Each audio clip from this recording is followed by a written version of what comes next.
Hola, buenos días, ¿cómo estáis? Bienvenidos al curso de psicoanálisis sobre la segunda tópica freudiana. Última clase del curso hoy. Mi nombre es Virginia Baldomino, soy psicoanalista de la Escuela de Psicoanálisis Grupo Cero y este curso está organizado por la Escuela de Psicoanálisis Grupo Cero e impartido en Alcalá de Henares, en la consulta de psicoanálisis de la calle Santiago, número 38, primero A.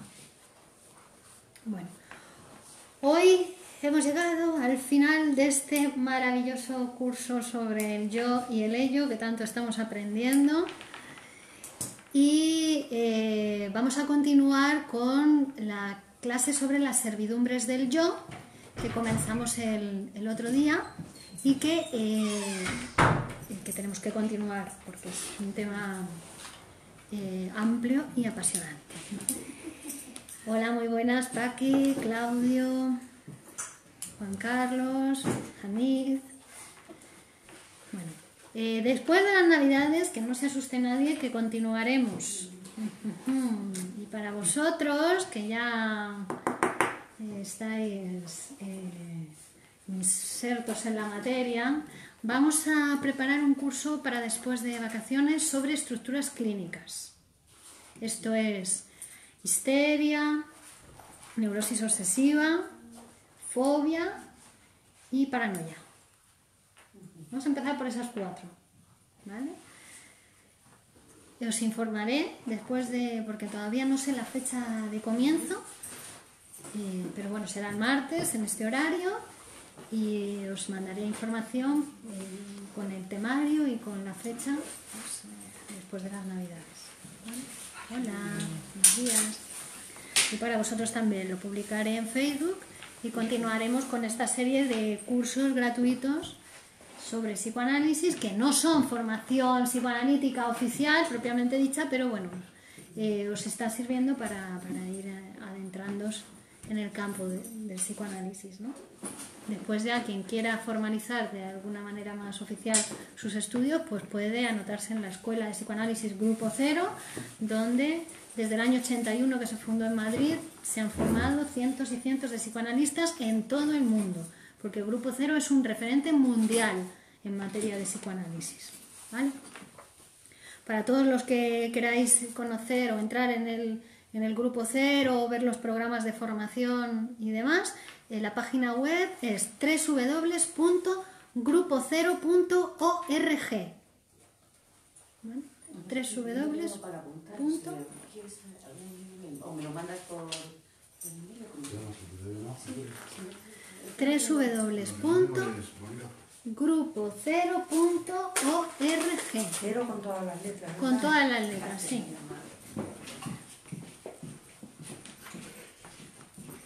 Juliano dice, interesantísimo. Muy bien. Qué interesante. Bueno, pues sí, www.grupocero, todo con letras, grupocero, todo junto, .org. Aquí lo pone Paqui, muy bien. Para la gente que quiera entrar, conocer, ahí tienen los programas formativos del seminario Sigmund Freud para todas aquellas personas que por primera vez van a estudiar psicoanálisis, porque ahí están los fundamentos de la teoría del inconsciente y la ciencia psicoanalítica, ¿no? Método, objeto teórico, técnica. Este es el programa del seminario Sigmund Freud. Vosotros podéis llevaros de aquí y en la página web tenéis el programa del seminario Sigmund Freud. Y también está el seminario Jacques Lacan y seminario de medicina psicosomática. Lacan lo que vino a hacer fue volver a Freud, porque Lacan, cuando él comienza sus cátedras de psicoanálisis en la universidad, el psicoanálisis estaba totalmente desviado de Freud. Se estaba estudiando a Melanie Klein, que es psicoanálisis de la escuela inglesa, que todavía hoy en día hay desvíos, ¿no? Hay gente que estudia Y Lacan vino a decir, mire señores, hay que volver a Freud. Hay que volver a estudiar a Freud, que se han ido ustedes a la Conchinchina, ¿no? Y entonces lo que hizo él fue volver a estudiar a Freud y dar Freud a sus alumnos haciendo sus propias aportaciones, ¿no? Desde la filosofía, la lingüística, porque su auditorio eran filósofos fundamentalmente, ¿no?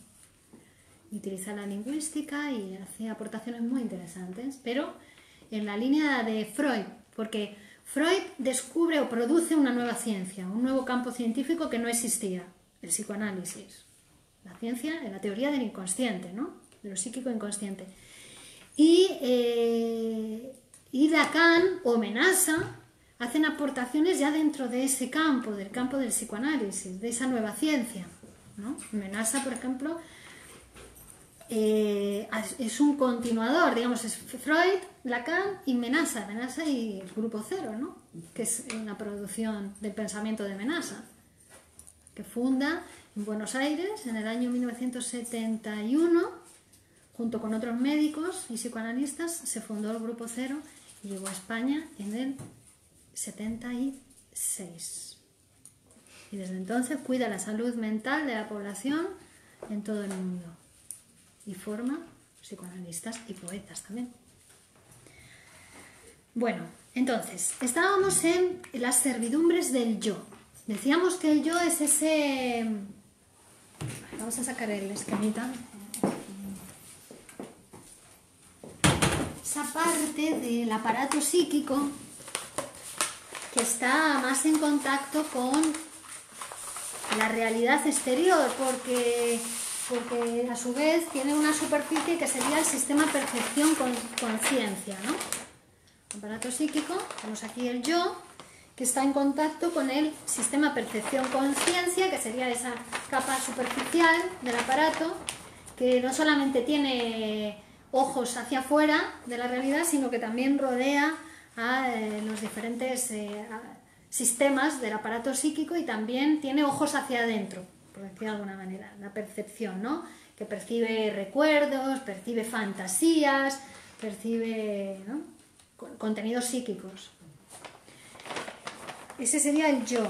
Pero el yo era una parte diferenciada, había nacido a partir del ello, ¿no? Es decir, desde el ello, pero teniendo en cuenta los estímulos, la información, las convenciones que vienen de la realidad exterior, se fue conformando el yo, por identificaciones, decíamos, ¿no? Con otras personas, se fue haciendo el yo. Pero había un momento del aparato psíquico que era tan... El aparato era tan débil aún, tan jovencito, tan blandito, tan... ¿no? Que hubo unas identificaciones que fueron muy importantes, muy fuertes en ese momento que el aparato todavía era blandito, que era la identificación con los padres, ¿no? Y el hecho de que todavía el yo ahí fuese muy débil hizo que esa identificación con los padres adquiriese un carácter especial y constituyese un sistema propio del aparato psíquico, una parte diferenciada del ello también, que es el super yo, ¿no?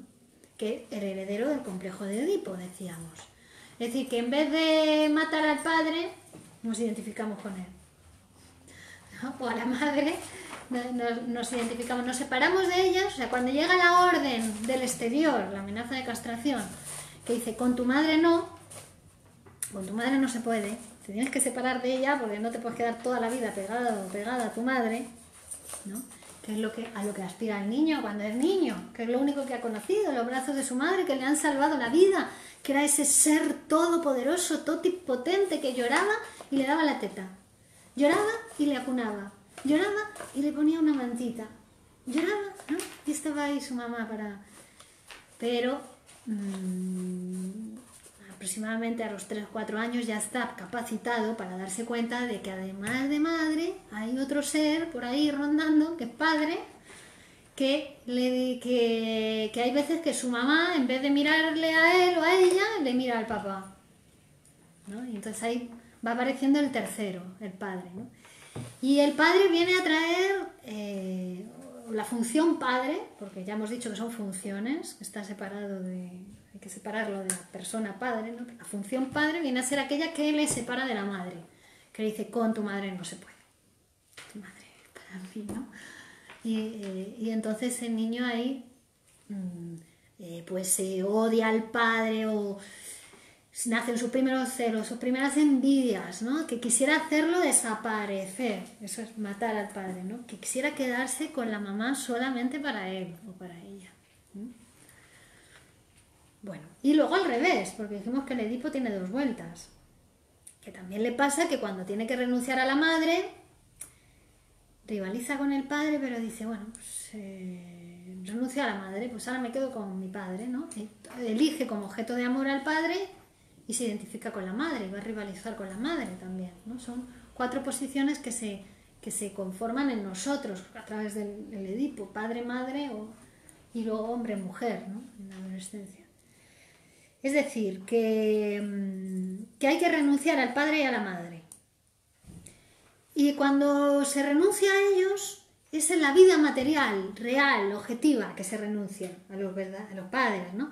Pero en la vida psíquica hay una renuncia un poco tramposa, porque lo que se hace es que deviene inconsciente. Esa relación con el padre y con la madre deviene inconsciente y constituye ese heredero del complejo de Edipo que es el super yo. Es decir, el niño se ha identificado con el padre y con la madre de tal manera que los ha internalizado, los ha hecho propios, ¿no? Ya no necesita que su papá le diga lo que tiene que hacer, ya sabe. Aunque luego siempre va a haber padres en la vida, o sustitutos equivalentes del padre, los maestros, los jefes, ¿no? El juez, el policía. Hay veces que te tienen que decir lo que tienes que hacer, ¿no? Desde la realidad exterior. No es que te lo tengan que decir, es que hay normas, hay leyes que hay que cumplir, ¿no?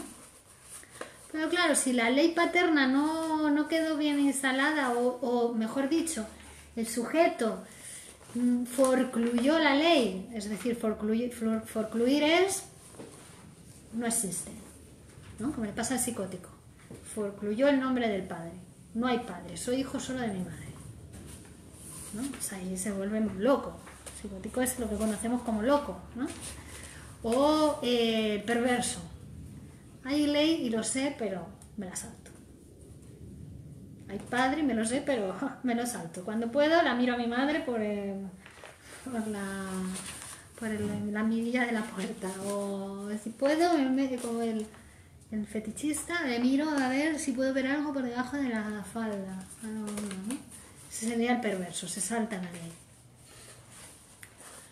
¿no? Luego a cada estructura psíquica le pasan unas cosas con el nombre del padre, con la ley que trae el tercero, que es la ley es con tu madre no, la ley de interdicción del incesto.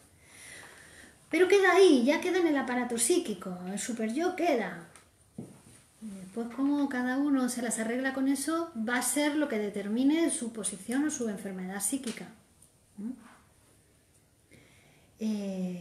Aunque dice Menasa en este libro, que yo os recomiendo encarecidamente, Freud y Lacan hablados 5, que son clases, todos los Freud y Lacan hablados desde el 1 hasta el 6, que hay 6, son clases del doctor Menasa que él impartía en el seminario Sigmund Freud, cuando él daba las clases, y que se han transcrito, se han recopilado y se han publicado para que todo el mundo pueda leer de primera mano las clases que daba el doctor Menasa, ¿vale? O sea, os lo recomiendo a todos. Desde el 1, que son conceptos de epistemología básicos para entender el psicoanálisis, hasta el 6. Y aquí está la segunda tópica, en el 5. Bueno, y llega a decir que la verdadera enfermedad, el verdadero síntoma humano es el yo. A ver, que me llegan por aquí. Paqui dice, ¿se puede ver esta identificación con el padre en la vida real del niño? No sé si me explico. Cuando el niño se muestra hostil con el padre, podemos decir que se ha dado cuenta de la existencia del tercero, del padre. Claro, hay un momento en que el niño también se manifiesta esa rivalidad con el padre y hostil y le insulta y le hace que le pega y no sé qué.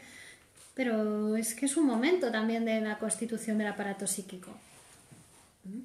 Y también al contrario, hay un momento que también es con el padre, que está enamoradísimo del padre, el niño, y es con la madre que la desprecia.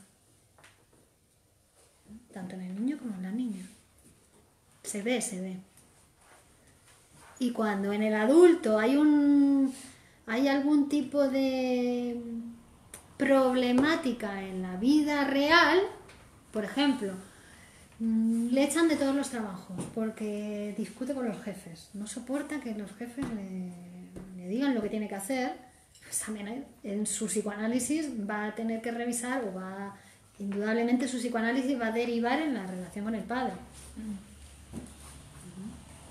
Lo que se ve, se manifiesta en la vida material real de esa persona, pero es algo psíquico. Pero acepta la autoridad, digamos. Claro, así, ¿no? pasa algo con la autoridad. Bueno.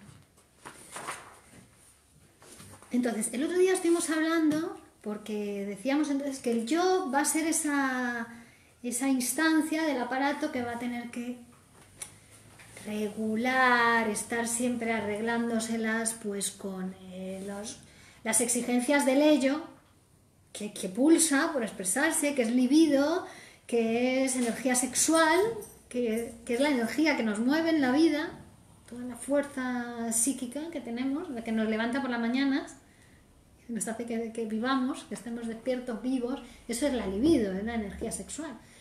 Pero también la pulsión de muerte que trabaja para la vida, decíamos, las dos están en el ello y las dos son necesarias y siempre van juntas, que cuando no van juntas ya va a haber algún tipo de problema, ¿no? Entonces la libido, la pulsión de muerte trabajan para la vida y están expulsando por expresarse continuamente.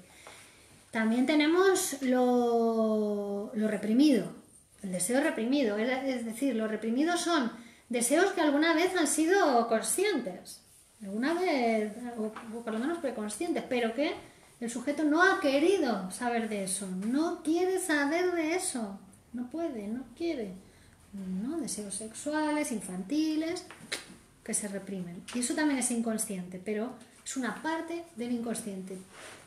No todo el inconsciente es reprimido, ¿vale? Hay inconsciente reprimido y hay inconsciente no reprimido, que sería lo pulsional, ¿no? Y entonces el super yo es la instancia moral de esos padres internalizados que tenían mandato categórico. Como tu padre debe ser, le dicen al sujeto, nuestro super yo, todos los super yos, dice, como tu padre debe ser.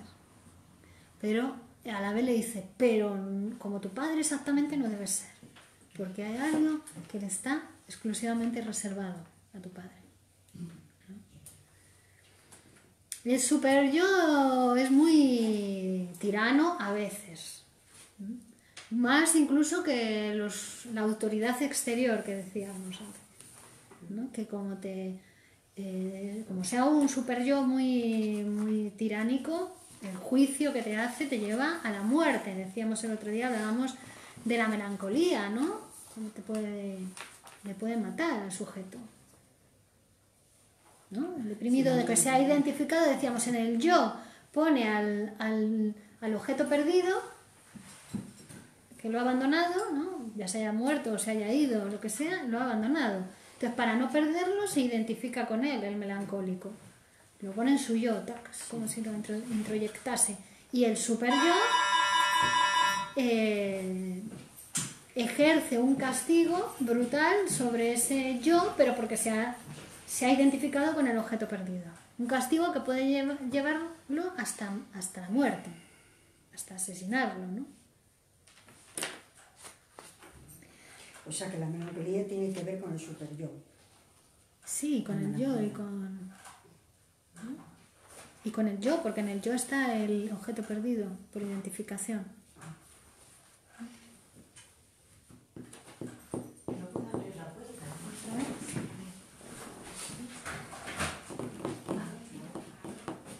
El otro día hablamos también de la reacción terapéutica. ¿Podéis? Bueno, Espera.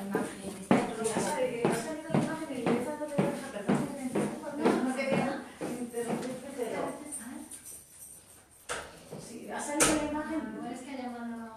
Sí, ha llamado varias veces. Ahora. Ay, no he sido capaz de hacerlo, yo no sé por qué.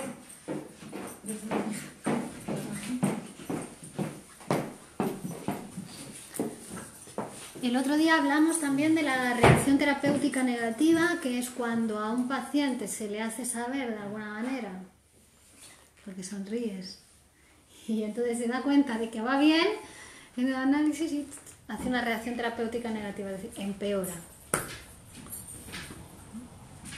Hola, nada. ¿Puedes cerrar la puerta, por favor? Y ya lo hacemos. Sí, está Y decíamos que eso era porque No me he también enterado bien de la reacción terapéutica negativa.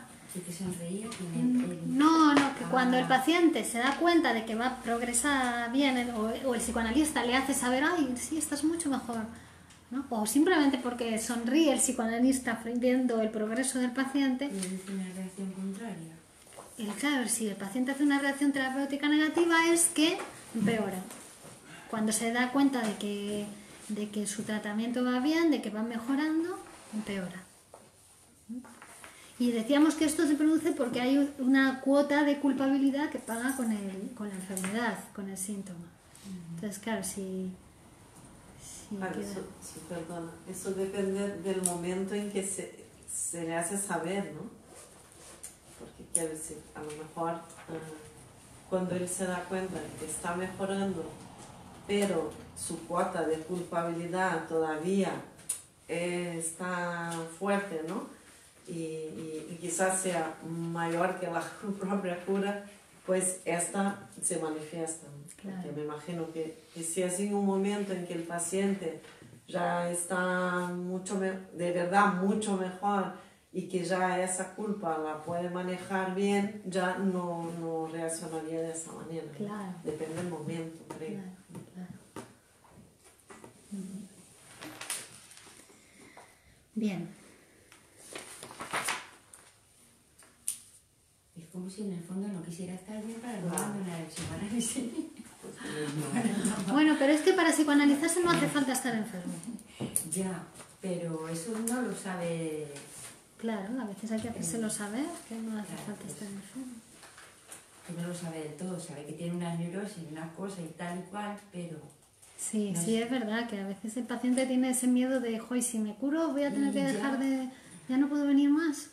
le van a Claro, volver yo el pienso, síntoma. yo pienso que es lógico porque si la neurosis se ha formado por algo, una vez que ya se va a desmontar ese algo, es lógico que se tenga resistencias. Porque, digo yo, todavía está como en territorio de nadie y se resiste. Después de has formado una neurosis para algo, se conoce que para... Yo no sé para qué, pero bueno, no lo tengo Sí, muy para claro. solucionar, como una Sí. solución a ese conflicto que hay que Claro, que es la única que desentrañar. conoces en ese momento. Claro. Y dices, bueno, si me quedo sin esa herramienta, ¿qué será de mí?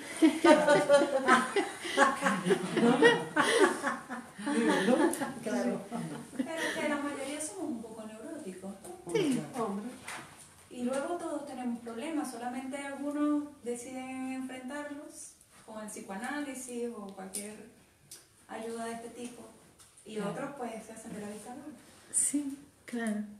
Claro, es una decisión A veces personal. no sé, sí que es mejor, ¿sabes? Porque cuando empiezas a hurgar allí... Mejor saber ay, siempre. No, pero no te creas, a veces te topas con unas cosas que tú dices, madre mía. Y yo por lo menos en mi proceso lo he parado, mi psicoanalista dice que eso es parte de mi estructura, ¿no? Que yo cuando se me pone fea la cosa, ¿sabes? Me retiro, pero no del todo, ya luego vuelvo y así estoy, tengo mi relación ahí Ajá. con ella, ¿sabes? Ajá. Pero es que mirar para adentro no es fácil. Pero viste, ya sabes, ya te vas conociendo, ¿no? Autoconocimiento. Yo ya veo que cuando, ya me lo han interpretado en mi análisis, que cuando me voy acercando ahí, me freno. Luego vuelvo. Pero ya has dado una vuelta, ya has visto, ¿no? Cómo es. Ya eso te permite aproximarte después, ¿no? Porque claro, eso que ahora te pasa en tu psicoanálisis, en tu transferencia, te pasan otras cosas en otros lugares de la vida. Y ahí ya te puedes ir autoconociendo. Y tener ese saber sobre ti, eso es impagable. Eso te sirve para toda tu vida, para todo. Porque es un saber que te llevas contigo y luego si quieres continuar, como vas a hacer, pues vas a continuar porque está eso, está el deseo de saber, el deseo de conocerte. Y sí, las resistencias siempre están, ¿no? Pero lo importante es que uno las vaya superando, a su manera cada uno las va superando las resistencias y continúa con su análisis. Porque es yo ayer puse una publicidad, es un camino de éxito el análisis. De éxito personal, cada uno en su camino, en su dirección, con sus sueños, sus objetivos, pero es un camino de éxito siempre. Siempre es eficaz. Te llevará más o menos tiempo tu psicoanálisis, pero ¿por qué? Porque responder y poner tu energía psíquica en la realidad es siempre más eficaz y más exitoso que en un síntoma. Pero yo creo que preferimos muchas veces vivir en la ignorancia porque nos da miedo saber lo que nos vamos a encontrar. ¿No?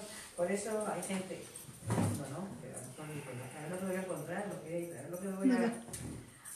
Lo que pasa es que lo que te vas a encontrar, te lo vas a encontrar igual. Claro, mejor. Pero hay personas que Disfrazado tienen o no. una ignorancia. Claro, bueno. Hay gente que no. Sí, es verdad. Yo como ella prefería saberlo. Hay gente que dice, no voy a decir que tenga deseos o cosas que no me van a gustar y prefiero vivir así. Claro. O sea, muchas veces prefiere uno vivir en la ignorancia porque piensa que es más feliz. Sí, hay personas que piensan así, es verdad. Bueno. ¿Cómo? Entonces feliz. Sí, no, que ve que hay personas que saben que tienen un problema, pero prefieren vivir así, dicen, no, que lo voy a solucionar y luego voy a ser peor, o me voy a encontrar sin motivos, o me voy a encontrar... Y de hecho la gente es feliz así. Sí, claro, pues si es que digo que... Preguntas y soy feliz. Es verdad. Claro, pero tú a lo mejor, No, pero- claro, pero él es así, pero tú preferirías otra felicidad, a lo mejor, claro, es que cada persona... Eso va a es la diferente. naturaleza, ¿no? El ADN, nuestros genes, o que cada persona es un mundo distinto. A lo mejor lo que Cada llevaría persona es uno- un mundo. Claro, la terapia de uno tampoco puede ser 100% fiable. Siempre son diferentes. Cada Claro, psicoanálisis... tiene que ser personalizada ahí todo, ¿no? Cada psicoanálisis es diferente. Cada persona se psicoanaliza por un motivo distinto. Es que es complejo esto. Y cada imaginario universal es diferente. Cada imaginario de cada persona no se parecen en nada a uno a otro. Entonces, es más bien una batalla contra uno mismo, o contra la enfermedad, o contra la... sí, no, porque... No, porque es uno antes y uno después de psicoanalizarse. No es que sea mejor después que antes o antes que después, antes era así y ahora es así, ¿no? Antes había cosas que no podía, de las que quería o deseaba, y ahora con el psicoanálisis puede esas cosas que antes no podía, ¿no? ¿Cómo? Con trabajo, eso siempre. ¿Por qué? Porque la felicidad solo puede hallarse en el camino del trabajo. Es que sin trabajo, y para el psicoanálisis es una categoría fundamental, trabajo, trabajo, trabajo. Y el psicoanalizarse también es un trabajo, porque hay que ir, hay que tumbarse, hay que hablar, ¿no? Es un trabajo que hace el paciente. Y eso a veces extraña, ¿cómo? Encima, pago y tengo que trabajar. Así que hay que... Bueno, pues sí, por supuesto, ¿cómo te vas a transformar si no? Si no es con un trabajo, ¿no? Pero antes decíamos, es una cosa totalmente voluntaria, nadie puede obligar a psicoanalizarse a nadie, ni lo pretendemos, es una cosa que los que nos psicoanalizamos es porque lo deseamos y mucho.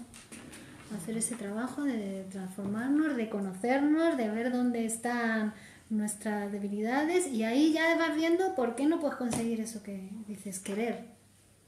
Porque lo dices, pero si no lo consigues, porque también hay una parte de ti que no sabemos por qué, pero que se opone a eso. Vamos a ver por qué, qué hay ahí, ¿no? Por ejemplo, yo qué sé, ejemplo que pusimos antes de un alumno que le queda una asignatura para terminar la carrera y no puede, lleva 3 años intentando aprobar y no puede.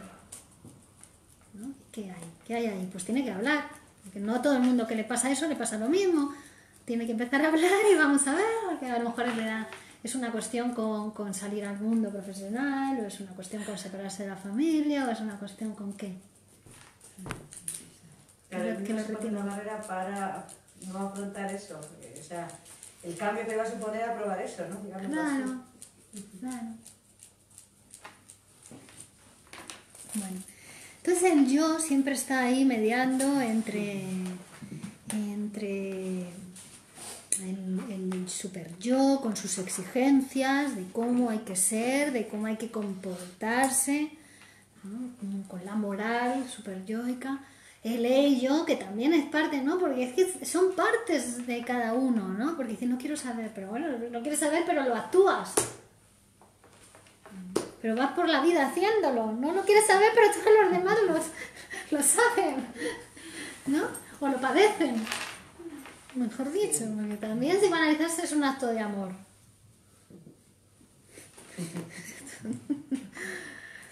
Entonces, bueno. Y tiene que también lidiar con la realidad. Está la realidad exterior, que también hace demandas del sujeto y que está ahí, que no se puede eludir, ¿no? Y el yo tiene que estar, pues, como una especie de árbitro, ¿no? A ver, nos quedamos nosotros ya. Estábamos hablando también de la melancolía, de la neurosis obsesiva, de la histeria. Estuvimos hablando, ¿no? De cómo en cada caso era diferente. La histérica, ¿cuál era? La que no quería saber, precisamente. La histérica es la que no quiere saber y entonces para no saber reprime. Pues, ella no sabe, pero su super yo sabe. La conciencia no sabe, decíamos muchos días. El otro día, muchas veces la conciencia no sabe, pero el super yo sabe, porque el super yo está en íntimo contacto con el ello. ¿Podrías decirnos un poco los síntomas de la histeria? Porque teníamos como, ¿no? ¿no? Uno se pone a gritar, ven qué histérica eres, ¿no? Pero así hablando más científicamente. Sí. La histeria, la posición, o sea, con respecto al deseo es mantener el deseo insatisfecho. Su deseo es mantener el deseo insatisfecho. El deseo de la histérica, ¿no? Para tener un papel de víctima o algo, ella misma, ¿o no? No. Para no satisfacer su deseo, pero lo satisface así. O sea, lo satisface así. O sea, el deseo que se satisface es el de mantener insatisfecho su deseo, ¿no? Por eso tiene que explotar al final, ¿no? Si está ahí, claro, como claro, reprimiendo, aunque sea a gritos, como sea, tiene que explotar de alguna manera. Claro, explota como sea, o a gritos, o grita, se le paraliza una pierna, eso son las parálisis funcionales, son histéricas. El Pero brazo, su mayor deseo es que su deseo no se cumpla.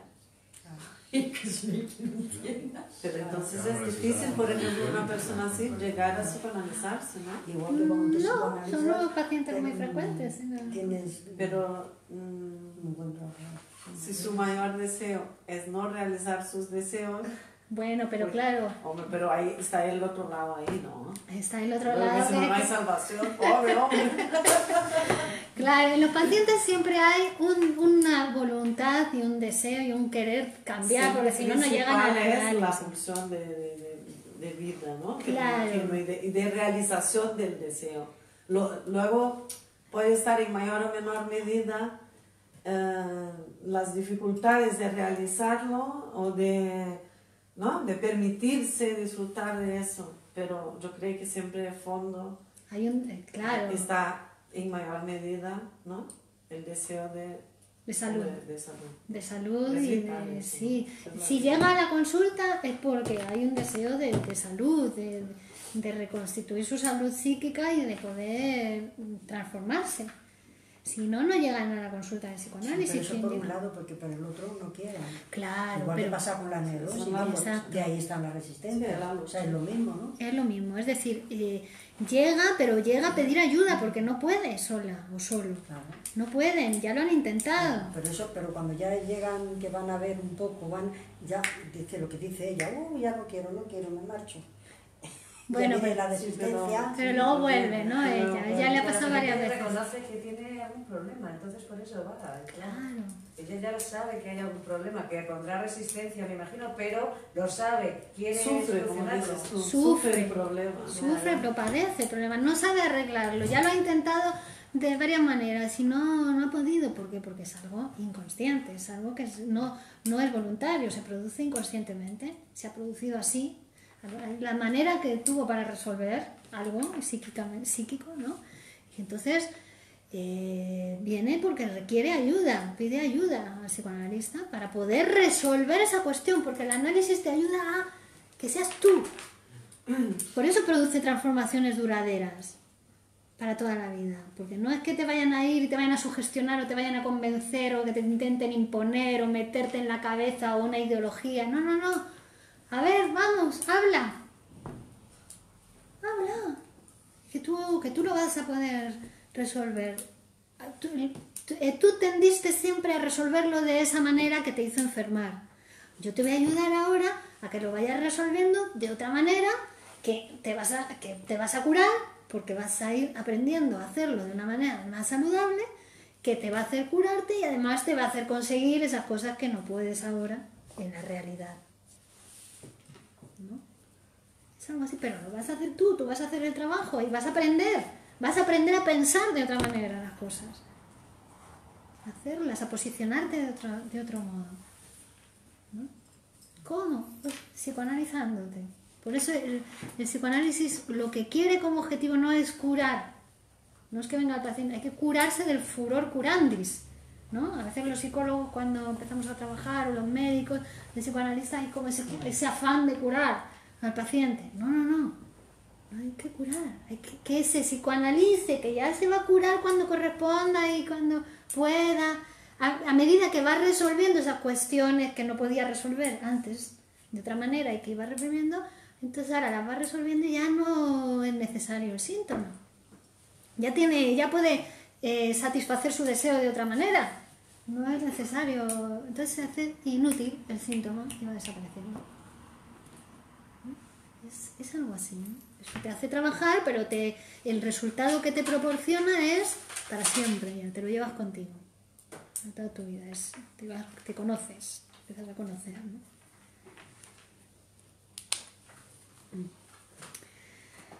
Bueno, entonces la histérica decíamos que como que no quisiera saber de eso y lo reprime. Y otro de los síntomas característicos es la conversión.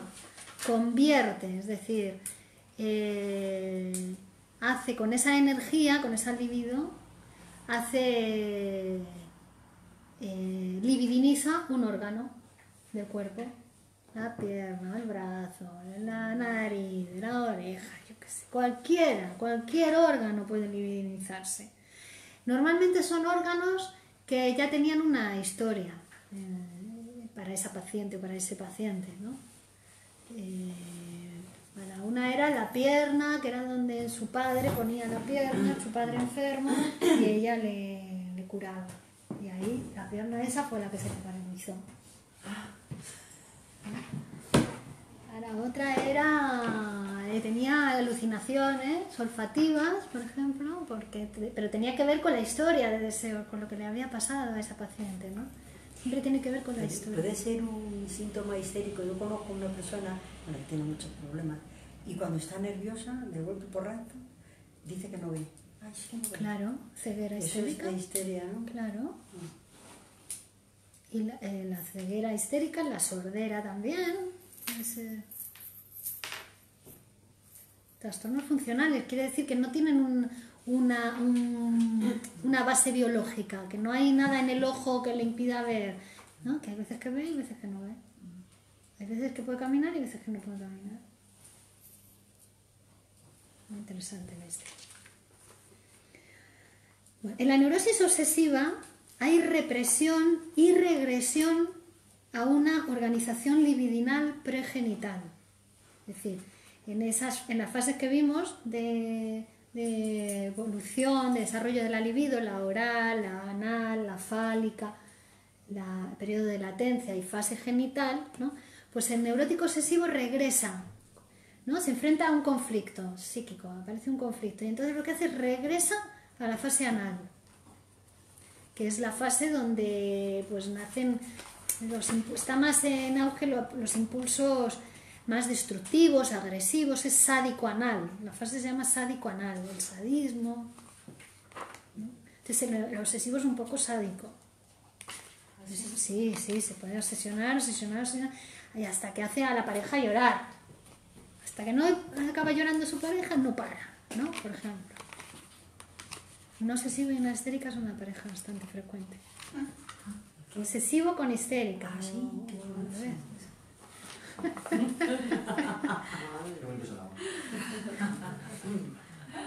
Bueno, entonces, al regresar a la fase anal, los impulsos eróticos se transforman en impulsos agresivos contra el objeto, ¿no? La pulsión de muerte se libera y quiere destruir al objeto, o por lo menos aparentarlo, ¿no?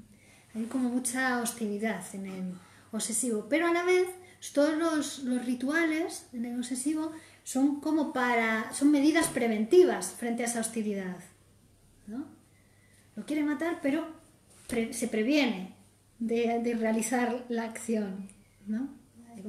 Creo que lo comentábamos el otro día, el caso que ponía la piedra para que cuando pasase con el carruaje la amada se tropezase con la piedra, pero inmediatamente la quitaba. Ponía la piedra en el camino y después iba y la quitaba.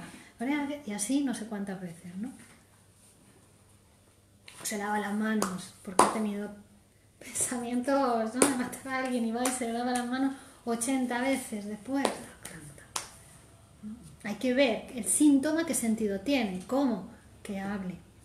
Dice asociar libremente y ya vamos a ir descubriendo el sentido del síntoma.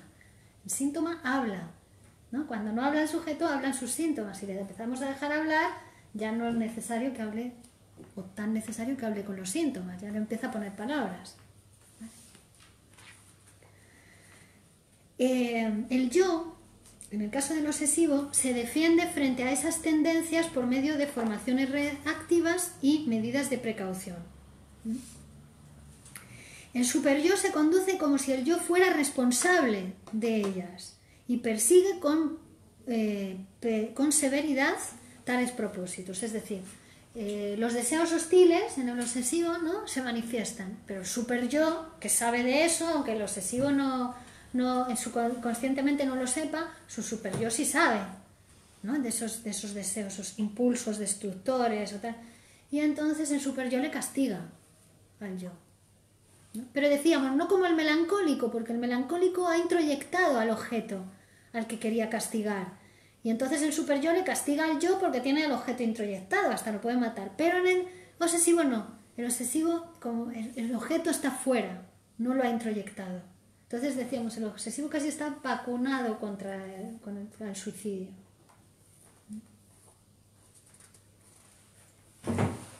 Y el superyo dices que le castiga, y los rituales estos pueden ser el propio castigo.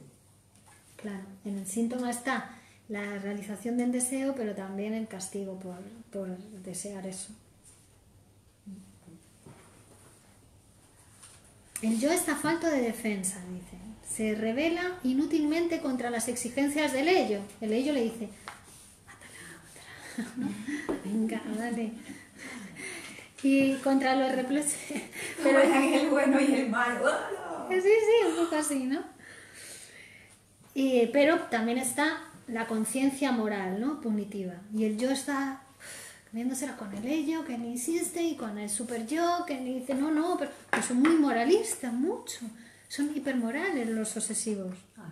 Sí, son intachables, una rectitud, personas muy rectas moralmente. Entonces, ¿qué resulta al final? Pues un infinito autotormento. Y más tarde, un sistemático martirio del objeto cuando éste es accesible, ¿no? La pulsión de muerte queda en parte neutralizada por su mezcla con componentes eróticos, hemos visto, ¿no? En las clases anteriores, con pulsión de vida y pulsión de muerte van siempre unidas y entonces así se van neutralizando. Hay pulsión de vida en la que te lleva a la unión, a la acción, tal, y la pulsión de muerte es la que te viene a puntuar, y las dos son necesarias porque por separado las dos te matan. Toda pulsión de muerte no te muere, catatónico. Te mueres ahí sin comer, sin nada, ¿no? Y toda pulsión de vida, te pegas una leche con el coche a 300 km por hora, porque no hay quien te frene, ¿no? Entonces tienen que ir juntas las dos siempre, van juntas, ¿no? Si hay problemas es que también se han disociado, se han separado, pulsión de vida, pulsión de muerte. Una parte de la pulsión de destrucción va dirigida hacia el exterior. O sea, pulsión de muerte hacia el exterior dirigida podemos llamarla pulsión de destrucción. Y otra parte continúa en el interior trabajando también la pulsión de muerte.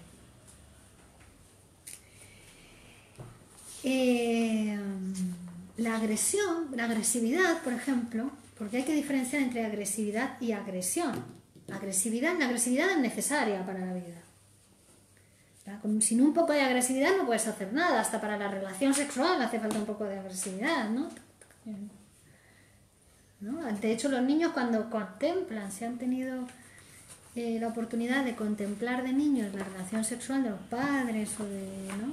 Ellos hay un momento de un desarrollo que lo ven como una cuestión sádica, como si el padre lo estuviera haciendo, sí, como si estuvieran peleando, violento, que lo estuviera haciendo daño a la madre.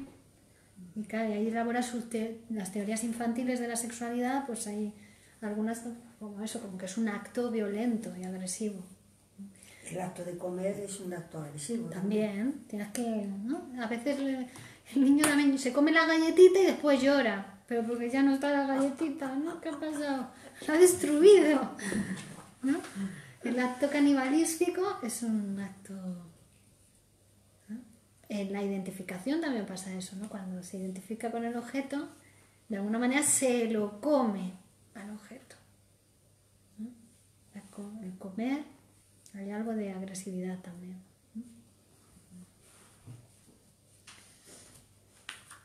Vamos, que si uno llora después de comer, empieza a sentirse culpable porque...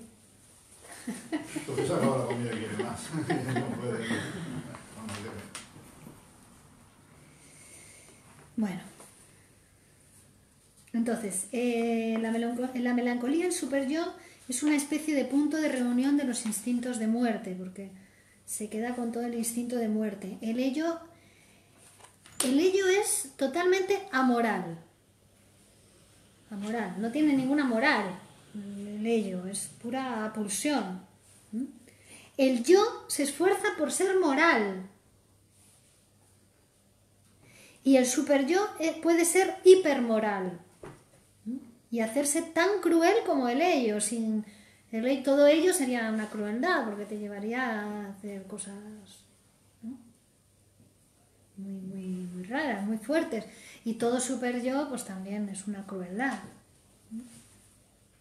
¿Veis cómo es toda una articulación del aparato, ¿no? Que todo funcione en su justa medida. Pero, a ver, ahora me tengo una duda. Sí. Entiendo el papel del superyo, ¿no? Como la policía ahí, ¿no? Que te pone los límites y todo eso. Pero si en el ello también está la pulsión de vida y la de muerte, que es lo que acabas de decir, ¿no? Que las dos tienen que ir juntas, porque si no, una se mata y la otra pues también, o se queda ahí catatónica. Y en este caso, pues la pulsión de muerte no haría un poco la función de los límites. De los claro. límites. Sí, sí. Pero entonces si no existiera el superyo, a lo mejor entre las dos se regulaban, ¿o no? Sí, es que la moral hay que... A mí me parece que hay que reducirla un poco, normalmente, ¿no? Que en el psicoanálisis también se trabaja ese... Una persona sería sana al final si no tuviera el superyo. Bueno, no se puede no tener el super yo. No se puede, ya, es está claro. Pero, una parte de la porque hay que rebajarlo. Pero rebajar la tiranía del super yo es saludable. Pero también tiene su importancia. El Claro, superyo sí, tiene que sí, funcionar de pues, alguna manera. Tiene su importancia, sí. Sí, sí. Que haya una armonía entre los dos. Por ejemplo. Sí, llámalo así, El armonía. medio, que esté ahí. No sé si es armonía. Sí, bueno, armonía entendido en que se lleven bien, que sepan un poco. Que uno se conozca. Es que al final es eso. Porque eres todo eso.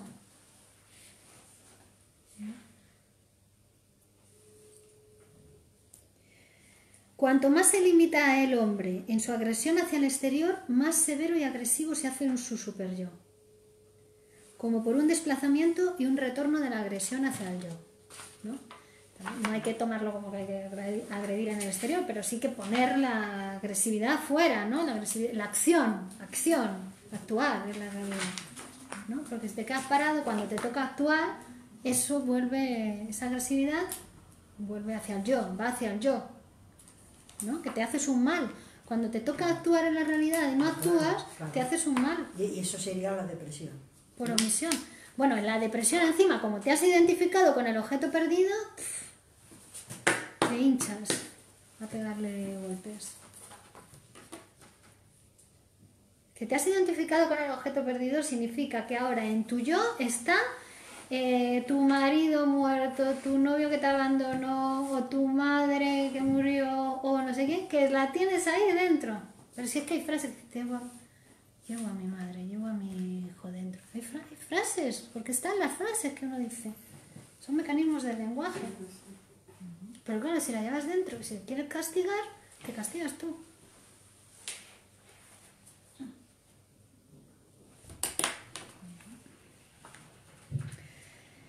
Entonces, la moral tiene un carácter restrictivo, cruel y prohibitivo. De ahí se deriva la concepción de un ser superior que castiga implacablemente, que a veces también es un pensamiento, ¿no? Hay un ser en las religiones es así, es un ser superior que te castiga. El superyo ha nacido de una identificación con el modelo paterno. Dice, cada identificación tiene un carácter de una desexualización e incluso de una sublimación. Esa transformación parece que trae consigo una disociación de las pulsiones en sus componentes, pulsión de vida, pulsión de muerte. Perdona, ¿puedes repetir esto? Sí. La identificación con el modelo paterno dice que tiene un carácter de desexualización, ¿no? E incluso de sublimación. Esa transformación que parece que trae consigo una disociación de las pulsiones en sus componentes. El componente erótico queda despojado de la energía necesaria para encadenar al componente destructor, y éste se libera en calidad de tendencia a la agresión y a la destrucción. En la neurosis obsesiva, la disociación no es consecuencia de una función del yo, sino de una regresión en el ello. Pero este proceso se extiende desde el ello al superyo, que intensifica su severidad contra el yo inocente. Como si dentro del aparato también las pulsiones pudieran tomar, la disociación de las pulsiones como si tuvieran dentro del aparato caminos diferentes, es decir, que un sistema se apodera de la pulsión destructora, el superyo se apodera de la pulsión destructora, estás perdido. El yo se puede apoderar de la libido, de la pulsión de vida, ¿no? Y en vez de ponerla fuera, en una actividad, en un objeto, la dirige contra el yo. El narcisismo exacerbado solo ama al yo. Eso también da muchísimos problemas, ¿no? Bueno. Relaciones del yo y sus funciones. Por su relación con el sistema de percepción, el yo establece el orden temporal. Al revés, ¿no? Son y 19, ¿seguimos hasta y media? ¿Podéis? Bueno. Entonces, como está relacionado con el sistema percepción, dice, establece el orden temporal de los procesos psíquicos y es el que los somete al examen de la realidad. Es decir, va a la realidad y compara. Dice, ¿esto es de mi psiquismo o esto es de la realidad? ¿No? También tiene otra función interpolando procesos mentales. Consigue un desplazamiento de las descargas motoras y domina los accesos a la motilidad. El yo es el que abre las puertas a la motilidad, al movimiento. Es el yo. Con respecto a la acción, el yo es como un monarca constitucional, sin cuya sanción no puede legislarse nada, pero que reflexionará mucho antes de oponer su veto a una propuesta del Parlamento. Es decir, para que haya una sanción, tiene que intervenir el yo, pero antes de oponerse a nada, va a pensárselo mucho. Ese es el papel que cumple. El yo se enriquece con la experiencia del mundo exterior y tiene en el ello otra especie de mundo exterior, al que intenta dominar, ¿no? Sustrae el libido del ello y transforma sus cargas de objeto en estructuras yoicas. Es decir, pasa por el yo, la libido pasa del ello por el yo y va a los objetos. Después sustrae la libido de los objetos y las lleva al yo, va haciendo estructuras yoicas con esa libido y con las identificaciones con los objetos va creando estructuras yoicas. Y se enriquece de la experiencia del mundo exterior. Es decir, cuanto más experiencia en el mundo exterior, más rico es tu yo. Porque la energía así va a los objetos y vuelve al yo. Va a los objetos y vuelve al yo. Libidiniza los objetos y vuelve al yo. Y ahí el yo se hace más enérgico con esa energía de los objetos. Con ayuda del superyo, extrae del ello la experiencia histórica en él acumulada. El contenido del ello puede pasar al yo por dos caminos distintos. Uno de ellos es directo, del ello al yo. Y el otro atraviesa el ideal del yo o superyo. El yo progresa desde la percepción de los instintos a su dominio y desde la obediencia a los instintos hasta su coerción. Al principio le obedece a los instintos totalmente el yo y después pues va a pretender dominarlos o establecer una coerción sobre ellos. Y el psicoanálisis es el instrumento que va a facilitar al yo su progresiva conquista del ello, dice Freud. Entonces el yo se nos muestra como una pobre cosa sometida a tres servidumbres y expuestas a tres peligros, ¿no? El mundo exterior, la libido del yo y el rigor del superyo. Y luego nos habla Freud de que la angustia, toda angustia que sentimos, habla de tres angustias, ¿no? Que se corresponderían a los temores que tiene el yo al mundo exterior o a la libido, al ello, a los deseos del ello o al rigor del superyo. Pero acaba diciendo Freud que toda angustia, incluso que la angustia frente a la muerte o la angustia frente a la angustia de castración. Son disfraces o colores o formas de la angustia de castración. Que la angustia de castración es la que se experimenta en el complejo de Edipo, viene a cerrar el complejo de Edipo en la fase de construcción de la masculinidad y abre la fase de construcción de la feminidad, la amenaza de castración, ¿no? Cuando el padre le dice al niño, con tu madre no, y hace así, con tu madre no, ¿no? El niño ya ahí se ha dado cuenta de la diferencia sexual, ya se ha dado cuenta de que hay, pero está en fase fálica, hay niñas que no tienen, o sea, hay unas personitas que no tienen cosita de hacer pipí, y hay otras que sí tienen cosita de hacer pipí, y está en un momento que es fase fálica donde lo más importante es la cosita de hacer pipí. Pero eso en los niños y en las niñas, la angustia... Lo mismo, o sea, cuando digo niño es los dos. La niña hasta ese momento es masculina. Su clítoris es su fuente erógena como en el niño. No hay vagina todavía. Es un periodo de la sexualidad masculino también para ella. Entonces, cuando los dos se dan cuenta de que hay unos que tienen y otros que no tienen, o que lo de uno es más grande que lo de otro, piensan que a ella se lo cortaron, que la castigaron, o que no le ha crecido, que está subdesarrollada, ¿no?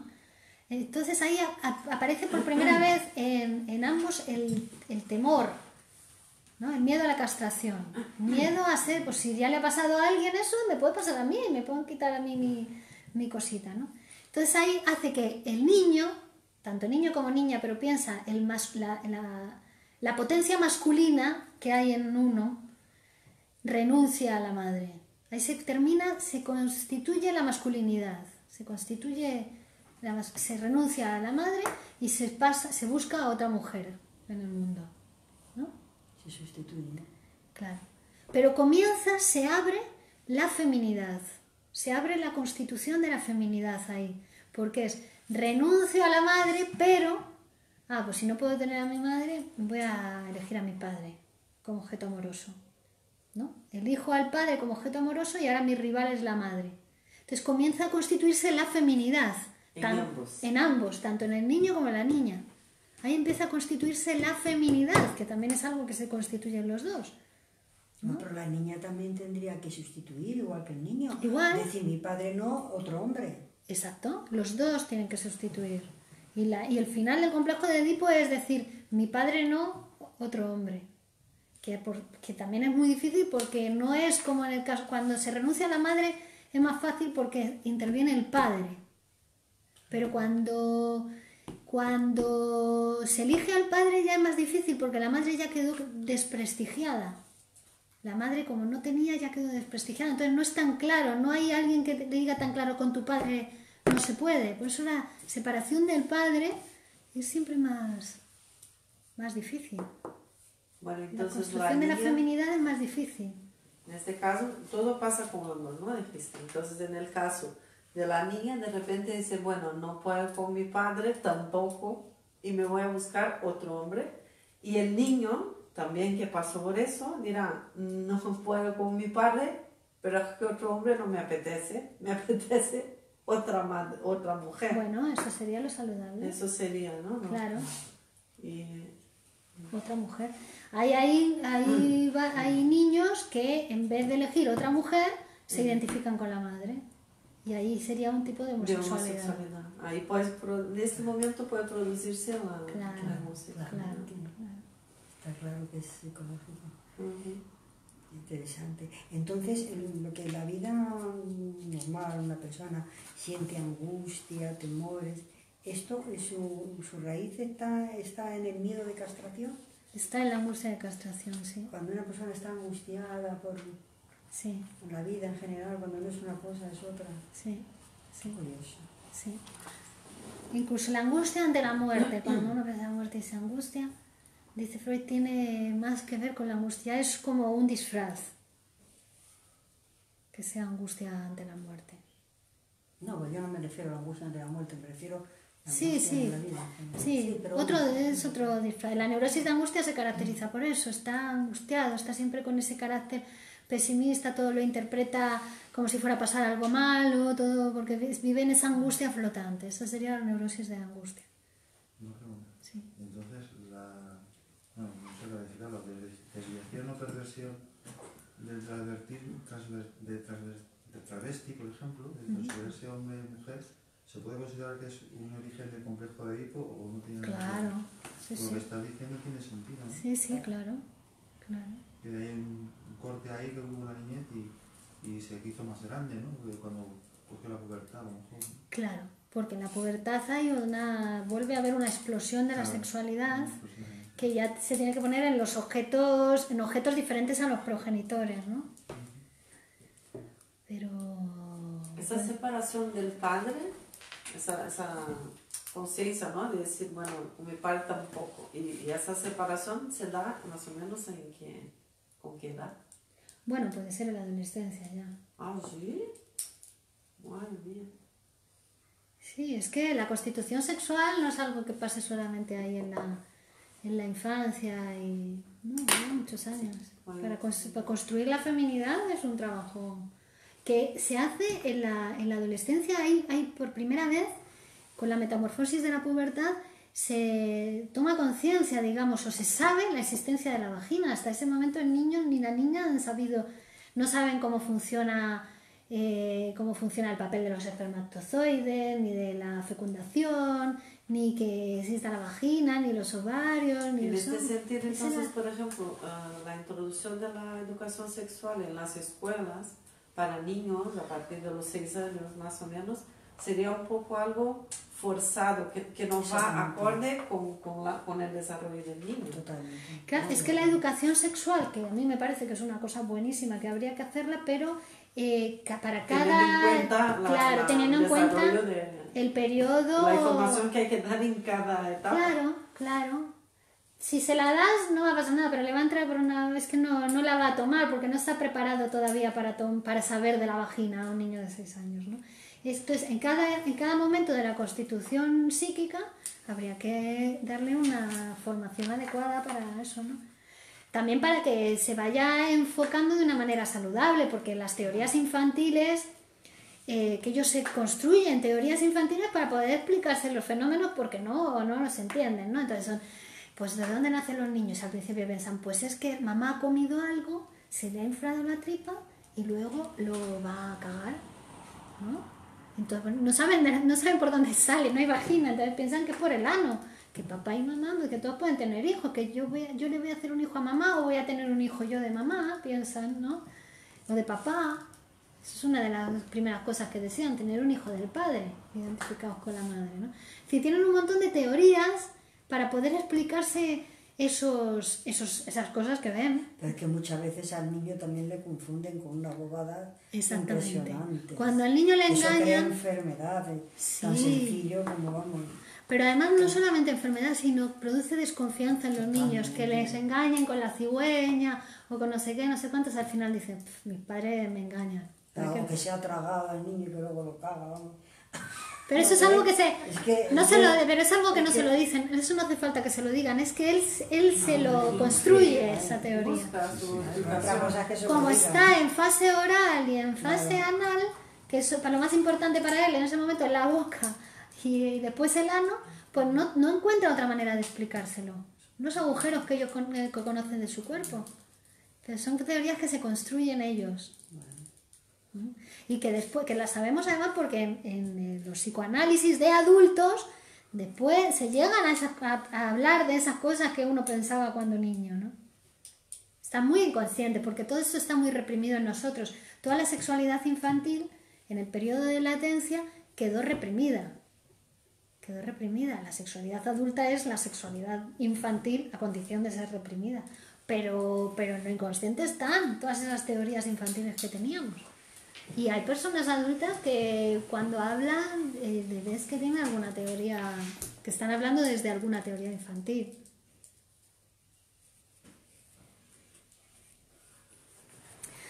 Bueno, Paqui dice, el miedo a perder lo que tienes, lo construido, ¿no? Porque es miedo a perder el falo, pero el falo puede ser cualquier cosa, ¿no? Exacto. Sí, normalmente en él hay como, es más fácil tener un miedo a perder, ¿no? Los hombres son más precavidos, a ver si voy a iniciar algo y pierdo. Y la mujer, como ya parte de que no tiene, pues es como más... no parte de ese miedo a perder. Estoy hablando de posiciones masculina y femenina, porque luego puede ser, ¿no? Puede ser de muchas maneras, pero en ella siempre hay como una tendencia más... Parte de que ya no tiene, entonces parte de ahí. Algún día tendré. Ay, algún día. ¿Te crecerá?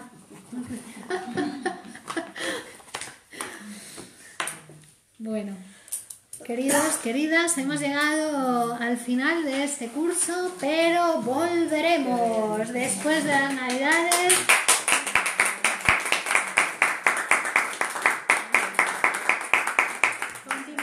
Con ese curso sobre estructuras clínicas y ya vamos a poder despejar toda la cuestión de la histeria, de la neurosis obsesiva, de la paranoia y de la fobia. Vamos a empezar por ahí y después seguiremos, pero os envío un email con la fecha de comienzo. ¿Vale? y continuamos. Muy bien, muchas gracias. Muchas gracias a vosotros. Que lo paséis muy bien, Navidades. Y nada, felices fiestas. Felices fiestas, sí. De todas formas, esta semana hay, el viernes a las 7 hay una conferencia abierta en la escuela sobre los olvidos y los lapsus. Y a las 7, a las 8:30 presentamos la revista Poesía más Poesía, que ya están en la calle. tiene el número 3 3. números, sí, si queréis ahí.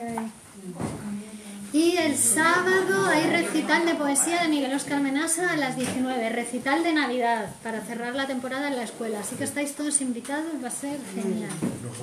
Vale. Bueno, Venga, muchas chao. gracias. Gracias, feliz Navidad. Gracias. Bueno, gracias a todos. Felices fiestas. Paco, chao.